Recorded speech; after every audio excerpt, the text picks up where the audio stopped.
Unit 4 of Grade 1B of Succeeding at the Piano. Page 22. Here the students are reviewing again the guide notes and the intervals. So constantly students are reviewing the intervals, the combined reading system, so they are really becoming great readers. So here we have bass C, bass F, middle C, treble G, triple C, and high G. Students are learning to write in, of course, the intervals, so that's a third going up, as well as the name of the note, C to E. And at the bottom of the page is an octave review. Oh, those are all C's, and these are all G's. On page 23 is the Can-Can by Jacques Offenbach. And this cute little piece actually has second intervals in it, third, fourth, and fifth intervals. And the student gets to find and circle a half step as well. Oh my gosh, how fun is that? So the half step is actually measured 5, 6, 7 from the G to the F sharp. There's the half step. At the end of the piece, take a look at what touch release I use. The wonderful push-off touch release for a good sense of a snappy sound at the end of a phrase.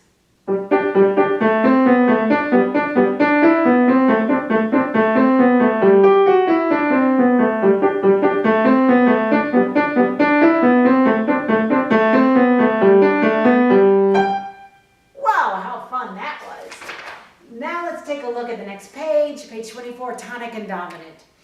Beethoven is helping your students learn what tonic and dominant means. So obviously tonic is labeled with a 1. It's always the first note of every 5-finger pattern. Dominant is labeled with a 5, and it's always the 5th note of every 5-finger pattern. 1 and 5 are Roman numerals. I want students to understand that, to know that it really had a very historical significance. And the Romans used these Roman numerals over 2,000 years ago. So I had our illustrator put a lovely picture of the Colosseum in Rome there. All right, so now the students play the tonic and dominant notes on the piano. So here we are in C, here we are in G, and at the bottom of the page I say, can you go ahead and play tonic and dominant in D, in F, and obviously teachers can ask students to go ahead and use a variety of different keys. The next little page is a Franz Joseph Haydn technical exercise. Here we are on tonic and dominant in C. Here is tonic dominant. Here is tonic dominant. 1, 5, 1. And then I say if you play this in G position, you'll be transposing. Roller Coaster Ride is by Ferdinand Bayer. And students use the 1 and the 5 notes in many parts of this piece. Riding in a roller coaster is a lot of fun because you go up to the top and down again until you're done. And I asked the students to circle the dominant notes in the left hand. On page 26 is a lovely little waltz by Mauro Giuliani from 1781 to 1829. Usually there is one place in the phrase where the music leads to, and let's call this our phrase goal. So I've marked in the phrase goals in every phrase so the student understands where to feel the crescendo going to.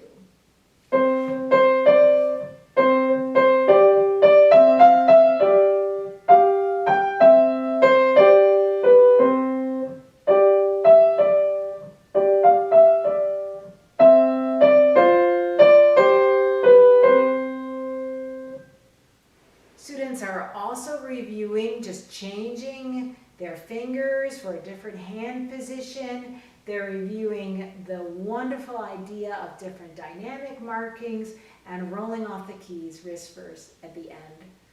So When I Walk to School Today is full of tonic and dominant notes, and this piece is by Kevin Cosley. When I walked to school today, I saw the most amazing thing. You would never guess what I saw, something you have never seen. It was jumping, it was flying, it was bouncing up. A surprising jumping bean. I laughed until I cried, ha ha. And and another kickoff touch release at the end of this piece. The third line is excellent because the students have to write in the intervals. Oh, this is a second, this is a fourth, this is a third. What is this? A fifth. This is a second, and this is a third. So wonderful review there. And you know, when I was young, you could go to the 5 and dime store, like the Benjamin Franklin store, and buy Mexican jumping beans. Could you as well? I don't think you can buy them anymore in any store, but my students love to hear the story about how you can go to the 5 and dime store way back when and buy those wonderful Mexican jumping beans that jump around with the heat of the sun.